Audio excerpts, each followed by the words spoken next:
Today, I want to talk about 3 reasons why meetings can really suck. Hi, I'm Paul Erickson, and this is BYO Coach, a channel dedicated to helping you become a more effective leader.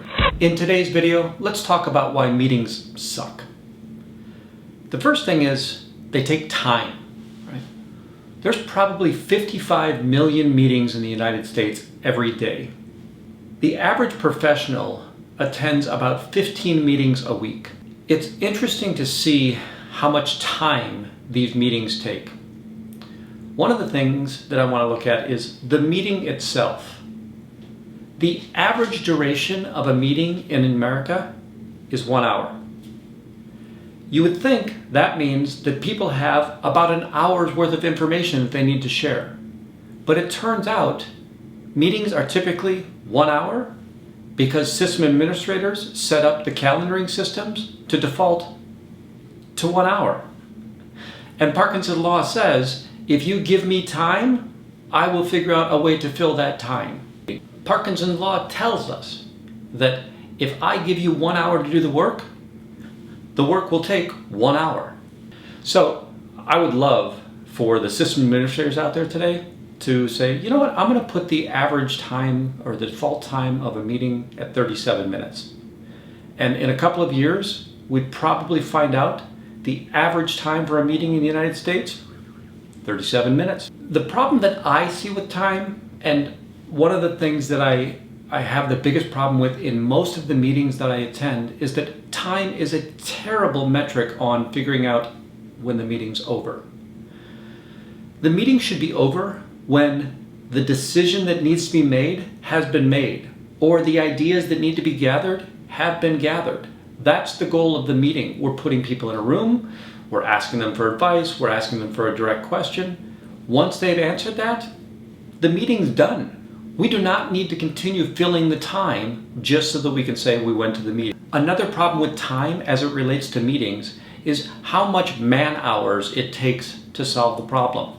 We often over-invite, or worse, we don't invite the right people, so at the end of the meeting, the only thing we know is, hey, next time let's pull in George or let's pull in Lisa, right?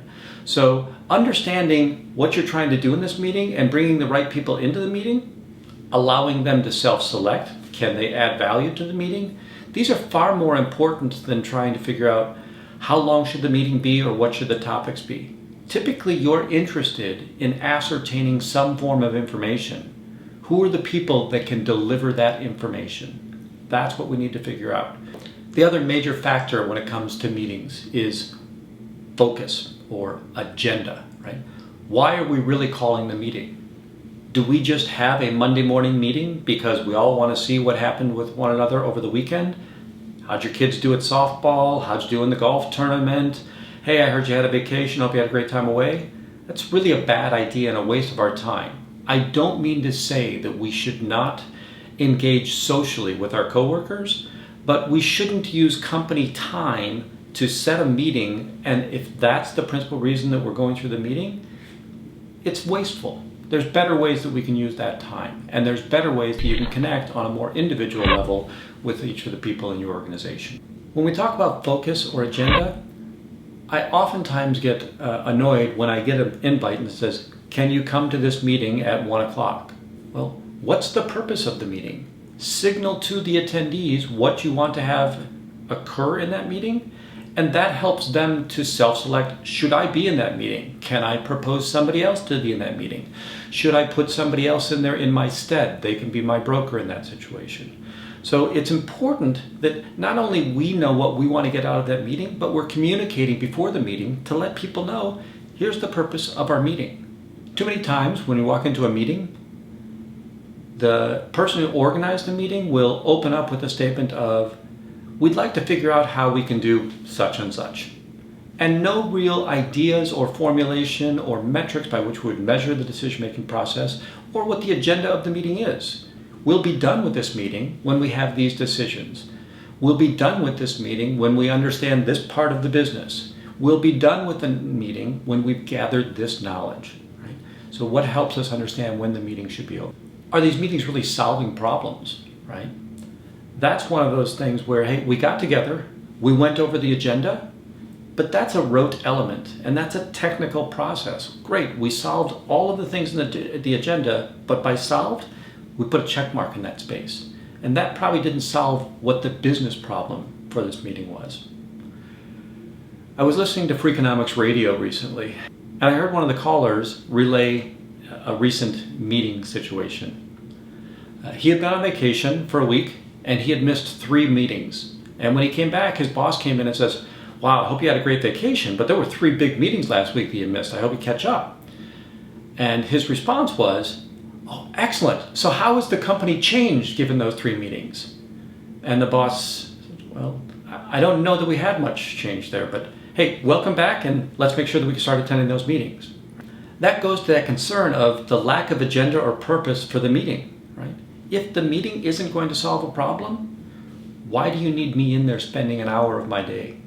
The third big problem with most meetings and why they suck is the participants don't understand what their purpose is in this meeting. And I'm going to tell you what I believe a meeting should look like. You, as a leader or a person trying to ascertain some information, you have an objective. If you're trying to push information, that's one thing. And if you're just going to tell us what our ideas are, great. I don't think that's the best for any organization. It is a form of communication, and it's a way that we can do that. Is email just as good in some of those situations?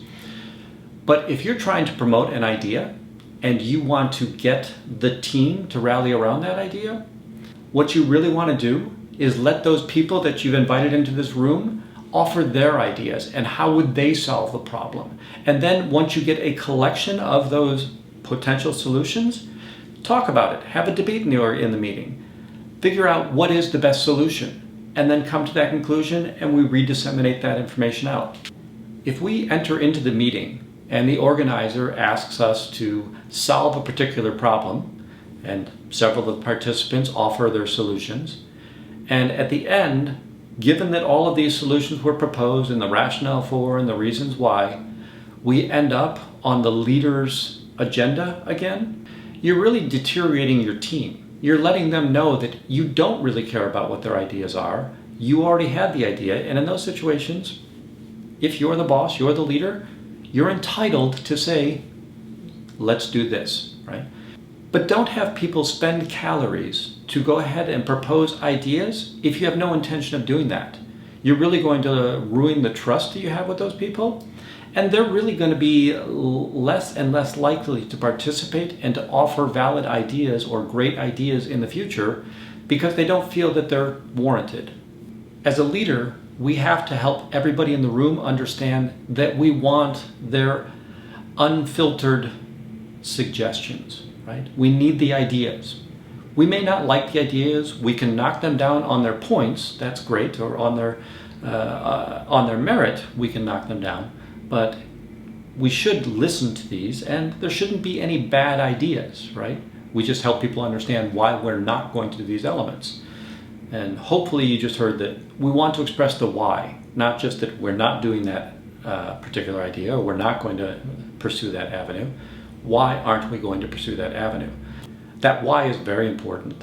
That why helps all of the people in the room understand the criteria by which we're going to take or make a decision. It also helps us not to repropose that in the future because we understand what the downside of that particular path might be. So always share the why. The attendees of this meeting might not agree with the proposition that's being handed out at this situation, but they'll agree, and their agreeance is mostly to end the meeting. And that's a very unhealthy way to agree. There's some studies out here that say unhealthy agreement is far more detrimental to an organization than an unhealthy debate or an unhealthy disagreement, right? I think that most debates and most disagreements are far better for the organization because you're seeing the passion of the people who have a counter to the side of the argument, and they're giving you more ideas. They're being passionate about what they're trying to deliver. That unhealthy piece is harmful to the organization because more likely than not, you're going to agree. That's the way that you figured out how to escape the meeting. You leave the meeting, you have no intention of following any of the directives that came out of that meeting, and you don't agree with what's going on there. So you're going to try and do something counter to whatever the outcome of the meeting was asking for. What you really should have done is stated your case. Here's why I don't believe that will work. Here are some things that I would be concerned with. Here are some things that I would be worried with if we took that path. Can you help me understand why we wouldn't be worried about these types of situations if we take that path? Right? So it's an easy way to make your case, and if you've made your case and the decision is still the opposite of what you want, then maybe you can take your lead and say, okay, cool, I'll do what they're asking for. Other people understand there's other points of view on that situation, and it's a possibility that in future meetings we may come to a different conclusion based upon what you're bringing up in those situations. If you just say yes, but you're going to do no, you're harming the organization. I recently wrote an article, and there's a link to the article in the description below. And one of the paragraphs was about Conrad Dobler. It turns out not a lot of people remember Conrad Dobler. He was a lackluster football player, but he was known for one thing. He was a troublemaker, and he would stir up problems. And I want everybody to say that in a meeting, I get to be the troublemaker every once in a while. It's healthy to have that troublemaker or the person who's going to stir the pot much more than a room full of yes men.